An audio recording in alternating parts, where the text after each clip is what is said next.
আসসালামু আলাইকুম। এসএসসি 2026 সালের পরীক্ষার্থীরা, আশা করি তোমরা সবাই ভালোই আছো। তোমাদের জন্য নিয়ে এসেছি স্টোরি লেখার নিয়ম। এক ফরম্যাট দিয়ে অনেকগুলো স্টোরি লেখার নিয়ম তোমাদের মাঝে নিয়ে এসেছি আজকে। তো প্রথমত তোমরা দিবা স্টোরির নাম, দ্য স্টোরি অফ, যেটা আসবে পরীক্ষার কোশ্চেনে ওটা দিবে। ওটা দিয়ে মার্জিন টেনে দিবে। তারপর দিবে প্রশ্নে, আমি যে বলছি প্রশ্নে দেওয়া লাইনগুলো লিখবে, তারপর আমার দেওয়া স্টোরিটি লিখবে। আমার যেটা দিব নিচে ওইটা দিবে।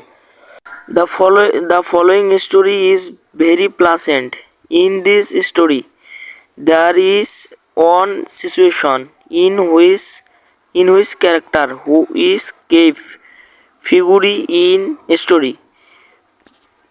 As we come to know through this story, he is suspense what makes to a story entertaining.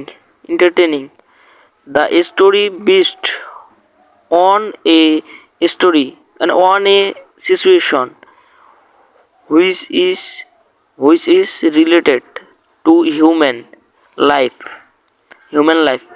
There is some point below the story.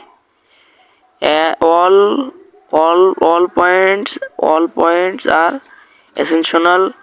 তারপর স্টোরির নামটা লিখবা, তোমরা যেটা কোশ্চেনে থাকবে ওইখান থেকে তোমরা স্টোরির নামটা দিবা। তারপর plate outstanding rule.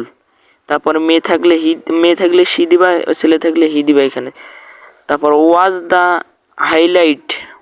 The highlight as, তারপর হিরো, ছেলে থাকলে হিরো, মেয়ে থাকলে হিরোইন অফ স্টোরির নামটা দিবা। আর হচ্ছে গল্প অনুযায়ী কয়েকটা লাইন দিবা এইখানে বসে।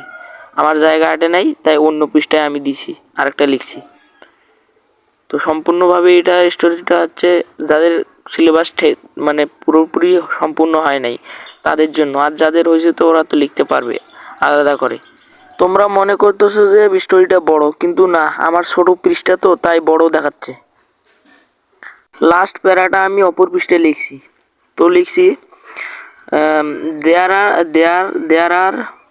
there are many interesting character in this story.